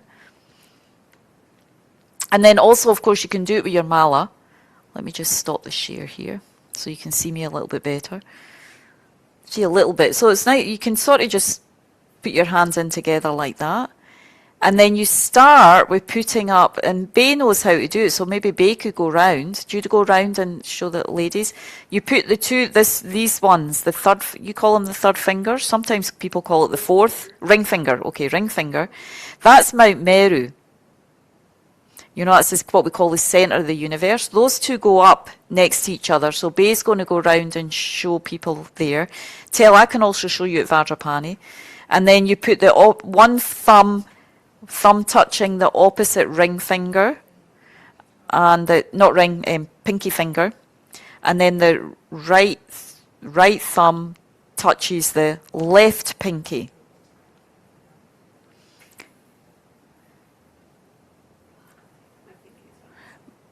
It might be a little bit. The other thing you can do, because Desi's having a little bit of a hard time with you can also just go like that, you know. So with the mala, you start with the mala, if you've got a mala, because it's actually good if you can put some, most of the time the lamas and everything, they always use their mala, you know. So you can put your mala, if you see here, between the thumb and the first finger, that groove in there, you know, the bottom of the thumb. You put it there, and then you go together like this. Even if you can't do it, the main thing is really visualization is important, you know. But sometimes I just go like that as well and just focus on the visualization. So, but you can also use your mala for those who don't. Or the other way you can do, sometimes you see at monasteries, people just have, so you have something in your hand while you're doing the visualization, you can hold your bell. And imagine making the mandala offering that way, so you have something in your hand. Because the thing is, here we want to offer, so we want to try and have something physically we're offering as well. It helps a little bit to bring about the visualization. So you can also hold your bell. So you can do that as well. Yes, Bay has a question. Oh, sorry. Because I usually do, when I interlace my fingers, I usually do right fingers over left. But I know sometimes I see left over I don't right, think there's I haven't matter, heard right? anything about what side it needs to be. So it can be either. Yeah, I think, either I always way. do right on the bottom, left, I don't know, I think right, I don't know what it is, yeah, but So it's just a matter of preference. is one really on the bottom there? I'm not sure. It's probably, I haven't heard like you need, I don't know how would you do it another way? I don't know. Yeah, because it's either like this or like this, right? Oh, I see, yeah. Oh, yeah, I see, that way or that way, yeah. Sorry, I don't know if you, I think it's what comes more naturally to you, you know. You know, there's a gene that decides if you fold your hands this way. Oh, I see, yeah. That way, so that might influence it. Yeah. This little gene mark. So you look like you're doing well. Kate, almost. I think maybe Kate needs a slight adjustment there. I'm going to... Mary, do you have a question? Yes, can you demonstrate the proper way to hold the mala when you're in this mudra? Yes. So here, you start off, Mary, when you put your mala at the base, you put, you know, if it's a long mala, then you fold it twice because it just gets too long, you know. And then you put it at the base of your thumb, and behind the back and over the front. You see that there? And then from there, you should just be able to do the mudra of them offering the mandala. You shouldn't have to do anything else with it. It's just a matter of placing it in the right place at the beginning. You should hold your hand up to shoulder. There? Does that help that better? Backwards. Yeah, there, she's got it. Okay. Is that good? And then flat.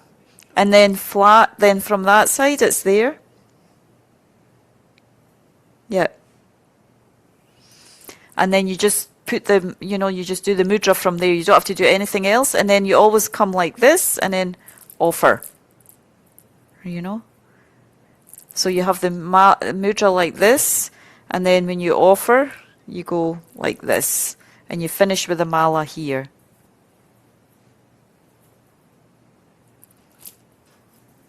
Is that okay, Mary? Thank you. Yeah. Okay. Next one.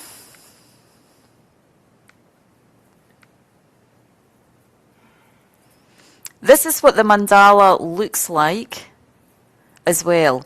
You know, we don't have time in this class. I mean, that's almost like a separate class going over the nuts and bolts of the mandala offering.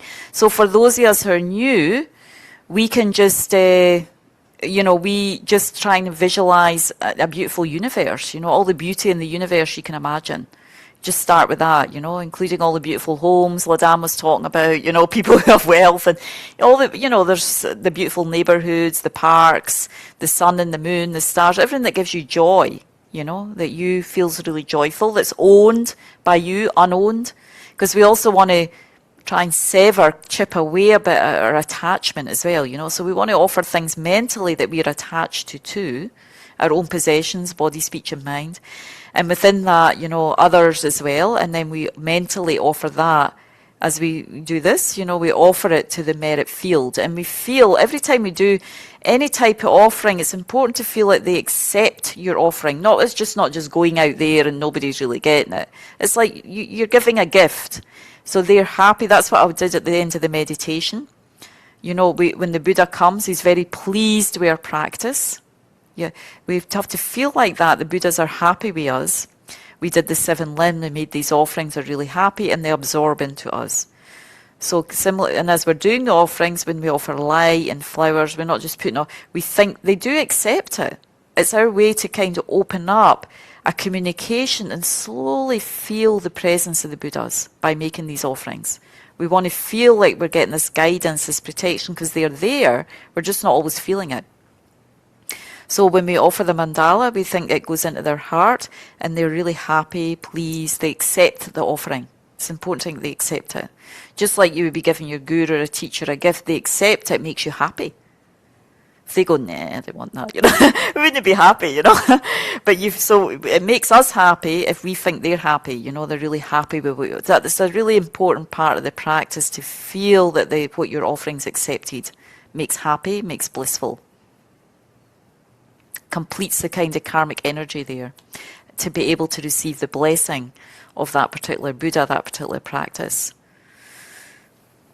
Okay, so next mudra is the more tricky one that we did during the... so I'm going to show, I know some of us don't have Dorji and Bell. Probably Sam, you know how to use the Dorji and Bell? Kind of. You don't go, yeah, I know how to use it. I'm an expert. No, I'm still learning. You're still learning.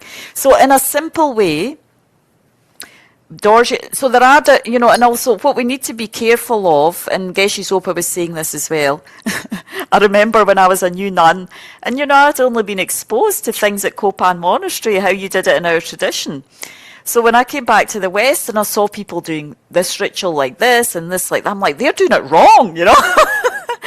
And it's like, no, I mean, there's so many monasteries and different ways of doing these rituals, you know. I mean, there's similarities in a lot of them, but there's slight differences. So just because we learn one way doesn't mean that if we see someone else doing it, that's wrong, you know. Of course, if we all learn a certain way and we see somebody not getting it, picking it up, we can maybe help, you know.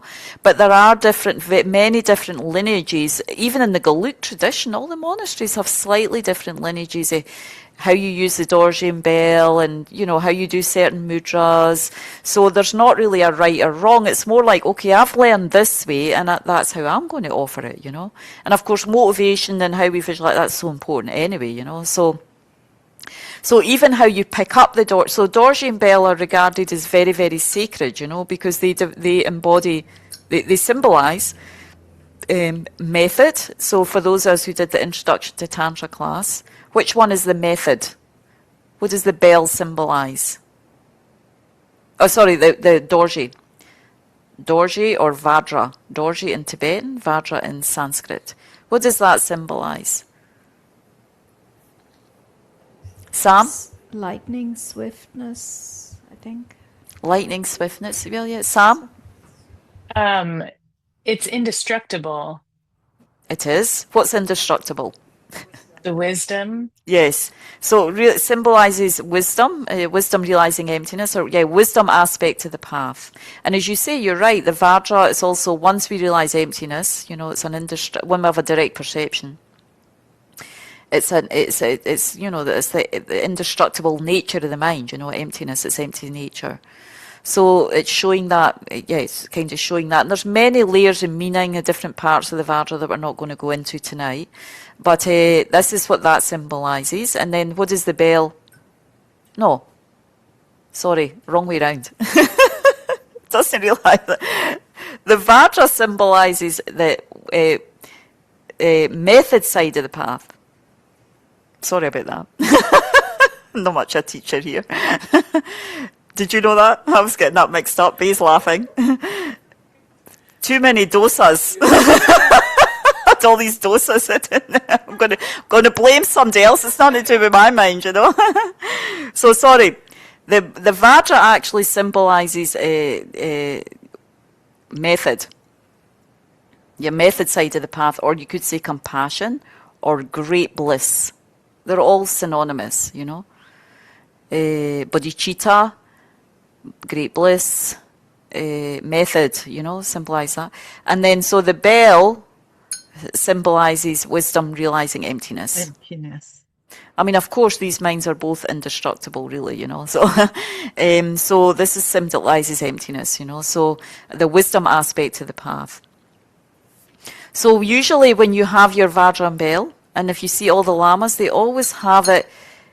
Certainly Rinpoche did. Even though you have a cloth on your table, you know, a tablecloth, you have a separate cloth, little one like this, for the Dorje bell.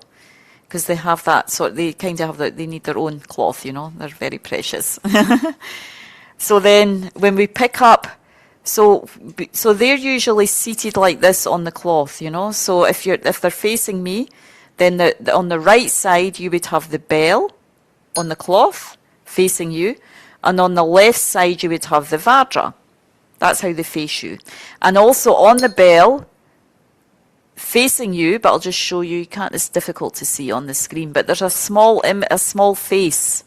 Does anyone know which Buddha is on the bell? The small face there, just below the Vajra.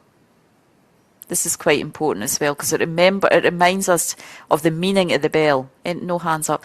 This small face I've seen it noted as Prajna Paramita. Yeah, that's right. Yeah.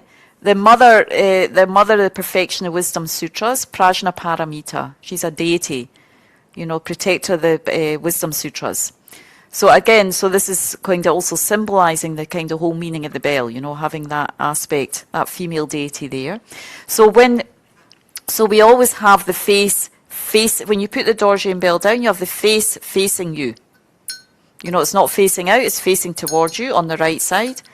And then on the left side, you've got the Vajra. And usually the Vajra, it's hard to see, but there's usually an end that's slightly longer than the other. But often it's so tiny, the difference, that you can't tell. But you try and always keep your Vajra going in the same direction, just energetically, so you're not putting it down different ways all the time. So if you don't see that your Vajra's got one end longer than the other, you can put sometimes you people have a bit of red string, you know, on somewhere there, on the end that it's supposed to go in. And that goes on there. So when you pick up the Vajra bell, there's different ways of doing this, but Lama Zopa Rinpoche taught us in the FPMT to pick them up together, and what you need to do is cross your hands over to do that, because the left side of the body is the wisdom side, isn't it? That's what we said when you do the mudra. So you have to cross your hands over to get to they're usually on your right side, sitting there. You have to cross your hands over to pick them up, because you want to pick up the bell with the left, because that's the emptiness, and pick up the Vajra with the right side, because that's the method side, or compassion side of the path, you know. So that, and then you would have like this, you know, and then when you put back down again, you cross over again and put them back the way they were. So you bring them up like this, and you put them down. You're always crossing over the hands to bring them up and down. So when you pick up the bell, any holy object, when you pick up a Buddha image, a statue, you never pick up by the face. You never put your finger on the face. You never pick up a holy object with the head. Because we try eventually to see that the holy objects are, you know, they're actual Buddhas. You know, that's a sort of training, you know. And sometimes if we're fortunate, we might have, you know, a situation where our mind's more clear and we feel like we're getting, you know, some communication coming from maybe the statues, the holy objects, you know. So that much more we treat them like respect, like that's actually the Buddha sitting on our altar there. There's the Buddha, Mother Prajna Paramita, and a bell. So we don't pick it up and put our thumb right on the face, you know. So we put our thumb just below, So our thumb goes just below the face, and all the other fingers kind of stream up the top, down the back, just so we can hold the bell nicely. So the thumb is not on the face. It's just above the, you see that there? It's above, it's on the Vajra at the top. And then we have we kind of usually circle the Vajra here and then just play the bell like this. And you play the bell at the heart. As one Lama said, not like a donkey. You know? We're offering music here, you know, we're offering sound, we're offering music, we're trying to remember and invoke the experience of, you know, emptiness, remembering emptiness, you know, the emptiness of the sound. So we hold like this very nicely, you know, at the heart. So that's, so again, sometimes people do like this with the Vajra and do like this, but usually we kind of bring it out and circle and hold like this. But some Lamas hold the Vajra here and like this, you know. So I'm just showing what we, you know, this is the tradition we do. Lama Zopa Rinpoche, Geshe Zopa does like, you know, like this. From his Gyume monastery, we hold like that. And then you cross over and put back down. So when we do the prostration mudra, so for those of us, so in the Medicine Buddha practice, you'll see, let me just take a moment to share the text. I didn't pull it up, but I want to show you the different verses where this is your kind of new mudra for this practice, because we do it so much in the Medicine Buddha Puja that it's good to be able to learn this one. Because you can't learn too many things at the one time, can you? So let's do this one. Let me just find the practice. Right, there it is. And screen share it for you. Here it is. Right. So as we go through, you know, here's the first, actually the very beginning of the Medicine Buddha Puja, which we're going to do on the 30th. Here, we go through here, refuge, 4 immeasurables, purify offerings. And then right here, after the invocation, we start, and you can see down the side here, this is, so usually we would do like this, you know, for prostration, but this is a more extensive prostration mudra. So if you have the Dorjian bell, then you would pick up and do like this. And then ring, so you pick up on the first, you know, the root guru whose kindness you sort of pick up without equal. King of the Shakyas, Manjushri, Shantrakshita, and so on. Then the tricky bit is you need to get the bell here. And then you do a little lotus turning mudra on the third one. That third one with the flower means lotus turning mudra. And you go like this. So here again, Root Guru whose kindness is without equal. Oh, sorry, Root Guru whose kindness is without equal. King of the Shakyas, Manjushri, Shantrakshita, and so on. Holding in their hands this profound sutra, the direct and lineage gurus I prostrate. Now this mudra, Geshe Zopa, that's the video I'm going to show you. You know, I'm sending you a 1.5 minute video of Geshe Zopa doing this. But again, you go like this. For the first verse, second verse, ring the bell. Then the tricky bit is getting the bell in here, between your thumb and first finger. You have to move the bell there. And then you do this little bit of lotus turning mudra, just going one like this. And then bringing the hands and going like this. And then we start again. I'm sorry, can you raise it up so we can see it? The mudra. You can't see it on the screen? Okay, it's a bit hard with a laptop, isn't it? Okay, let me get the laptop out of the way. Here, is that good? I don't... Yeah. Okay, because I don't need to recite the verse. So we start, the first line is like this. You have it up there. The first line, you pick up. So you start first line, you pick up, and then you put this first line. Second line, you ring the bell at the heart. Third line, very gently, softly, and then fourth line, you come inside and go like that. One more time.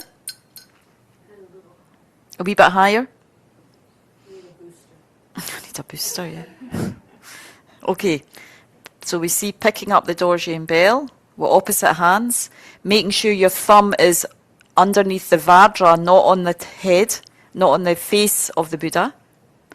Pick up like this, and then you circle the Vajra. That's the first verse. Second verse is offering. Third verse, you kind of have to get into the lotus turning mudra. And then fourth verse is like that. So here, I know it's one way, this way, and then you bring the hands in and like that. See? Yeah, good, yeah. A little bit here. And we're supposed to try and keep the hands not like which just takes away a little bit soft, you know, just soft and gentle. And then you bring the hands in like this and like that. So if you don't have the Dorjian bell, you could also just do, how could you do it without the Dorjian? Because you don't have the Dorjian bell. So I had a thought about this earlier tonight. We're not going to pick up there.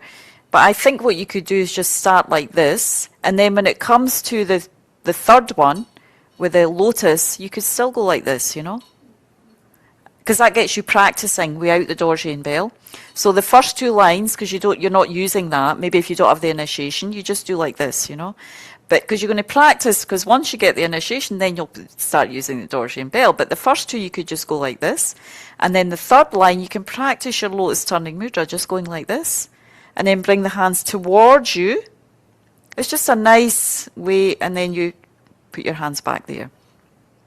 So two lines like this, then very gently to the left, to the right, and then towards you, and then like this. Again, Hannah? Is this so that the bell doesn't Yeah. sound? Yeah, you have to just hold it, and you also don't want to hold it with it on the face, you know. So you're just putting it in a way where it's not making too much sound, and you're not holding it where the face is, you know. So you can do the first. So I really suggest next time we do it, that if you're not using the Dorjian bell, just to do the two lines like that. Just practice a very gentle, like on the third line, to the left, to the right, bringing the mudra in towards you, and then prostrate like that. This mudra actually represents prostrating to the different bodies of the Buddha. Remember we did in the introduction to Tantra class, the Buddha has a Dharmakaya, Sambhogakaya. So each one, when we do, is kind of prostrating to each of those bodies, and for us to be able to awaken those bodies within us, you know, the bodies of the Buddha. So it has a meaning, you know, a meaning behind it. Did you practice, Kate? You can maybe do that one. Can you do that one? The video, okay. And actually, the way Geshe-la's doing it in the video, he didn't have the Dorjian bell, so he just did this and then ringing the bell. You could also just practice without the Dorjian bell first. The whole thing, you just, there's the Vajra, then you ring the bell, and then you go like, get used to that first. Then you've got that, then you could add the Dorjian bell, because sometimes to do both together is quite hard, you know, so just practice that one. And there's so, as I say, during the puja, there's so many opportunities. We do each time with the Buddha, there's two different prostration verses. I think it helps us to feel, sort of more engaged in the puja, you know. You can feel it, you know, you're offering more, you're doing more, it's your offering to the Buddhas. I think those are the main mudras that I want you to go over, because I think really one mudra at a time is probably enough anyway, just to practice with that one. Any other questions with that? I'm sorry, Venerable. Can you describe the mudra that you just did? For the third line, because I had a hard time seeing how to start. The lotus turning one is the hard one, you know. So that's why I'm saying when I send you the video with Geshe Zopa, it's called the lotus turning mudra, and I'll show you use that one when you do the argam, pajam, and everything as well, Mary. You know when you do the offerings to the deities and the sadhanas, then that's the same lotus turning mudra you're going to use. And you just basically, you have your right hand over the top, and you kind of move this way, a little bit this way. And there's also, I've seen different ways of doing this mudra.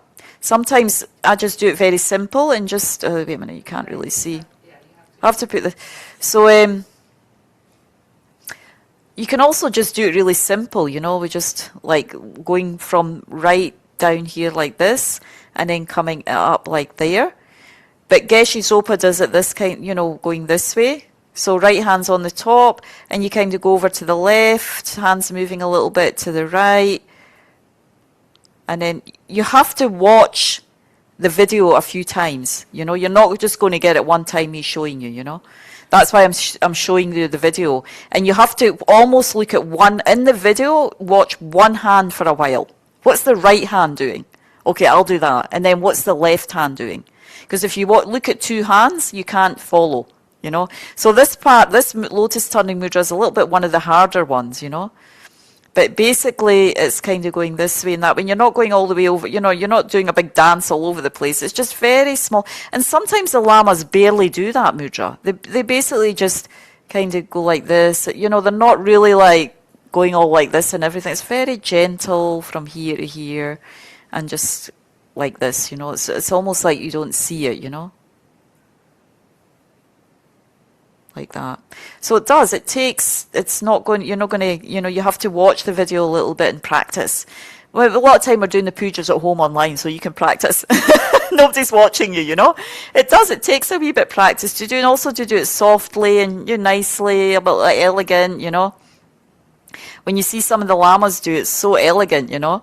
It's just, and even His Holiness they do it so, you know, they're not like, no, it's so nice and Argam, Bhaja, you know, that's almost not there. I think it's because they have it so much going on from their heart, you know, that they almost like they don't need to do that, but they do it, they still do it, you know. So, Ladan, do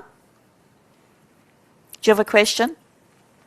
Yes, Venerable Angie, I have a question about when, like I mix up a little bit. When you have initiation, doesn't mean you have you are still in Kriya Tantra.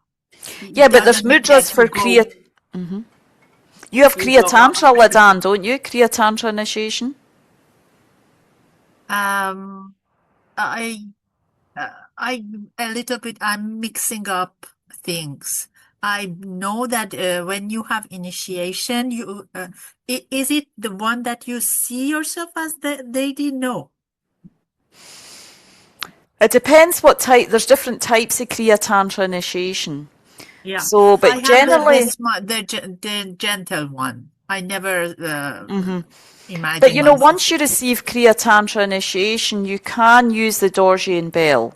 You know, so you can use it at that point. Okay. So you have got permission to use the Dorje bell. So otherwise, no. Just you can use the mudra. You can Or use, not. yeah, I think you can do the without the Dorje bell. That's my understanding. Okay. I mean, you can still use the bell for making offerings, you know, whether you have the initiation or not. Yeah, you can still use a bell for, you know, I make every click of any type of bell, or you can still use. But basically, I need to check, because even without initiation, I mean, I think generally in the monasteries, unless you've got an initiation, you're not using the Dorje bell. But here in the Medicine Buddha, you know, even to do these mudras, the prostration mudra, I'm imagining you can't use the Dorje bell, but I probably need to double check that. Okay. But most of us kind of feel anyway more comfortable and ready once we've received initiation to really use these. But if you have a set, you can always use, just for I make lots of offerings, you know, just use the bell. Just to generally offer. When we do the 7 limb, on the second limb it says I make every type of offering, you can ring the bell there, you know. Yeah. But you're not using it in conjunction to making more extensive offerings. Sometimes when you see that you're sharing the how to chant and everything, there's a little design of the bell, and that means that you can at that time you do it, like you ring the bell. Yes. So some of that, prayer. Okay, thank you. Yeah, if the bell is there, then that means you ring the bell, you know. So most of the sadhanas, certainly the Medicine Buddha practice, it tells you along the side every time you can ring the bell and do these mudras. So that's why I wanted to show you the 4 verses, because there's where you can do this mudra. So anyway, if you've got time to look up the video, when we're going to send it, I'll send it to Bay tomorrow, and see if you can practice a little bit for the next puja. Maybe you're going to be able to do some of these mudras. Don't be too shy. Practice makes perfect. Anyway, thank you for all your questions, and I think that's it. Yeah, we've finished this class, and I'm just going to share a couple of dedications we'll do together to finish. And actually, we can use to have the. Let me see if I have it here.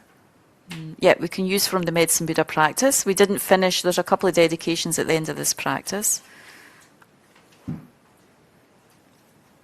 Since we've been mostly focused on Medicine Buddha, we'll do these dedications. So taking a moment just to bring to mind what we've sort of discussed this evening. So it's been shared, discussed, talked about, what you can maybe take away with you from this class, from this course.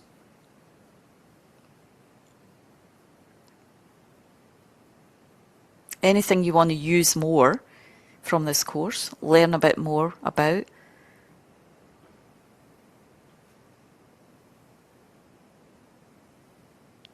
So as I say, mudras, chanting, it takes a bit of time, you know, so we have to put a little bit of effort into developing our skill in chanting, developing our ability to do the mudras. So maybe making some aspirations to go a little bit more deeper into that, see if we can create some space in our lives, or just by attending pujas online or in person, just practicing, you know.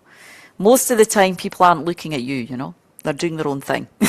So you don't have to worry if you're not doing the mudras right or your chanting's not expert, you know. But most people are kind of focused on what they're doing, you know, so, and we're not usually chanting louder than the umze, so it's okay. We just have to practice.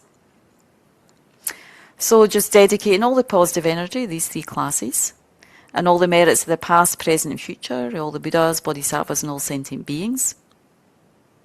And as it says here, due to these merits, may I soon attain the state of Medicine Buddha, so that I may lead all sentient beings to that awakened state. May the sublime and precious bodhicitta, not yet born, arise. May that which has arisen not decline, but increase more and more. And also for the long lives of our gurus, our teachers, the Sangha, the lay, monastic Sangha, and all beings practicing virtue. May they all have long lives and gradually develop our minds and all the causes of happiness up to enlightenment. And for peace in the world, peace in our area, peace in the world. For as Medicine Buddha is very powerful for praying for pacifying harm for the elements, fire, water, earth, air. May it always be pacified. No danger from earthquakes, tsunamis. They always be completely pacified by the power and blessing of Medicine Buddha. And may we always feel well, healthy, and have everything we need for our Dharma practice. It's so important. We have conditions we need for our Dharma practice, so we always have these. So we gradually move along on the path to enlightenment, to be more and more benefit to sentient beings.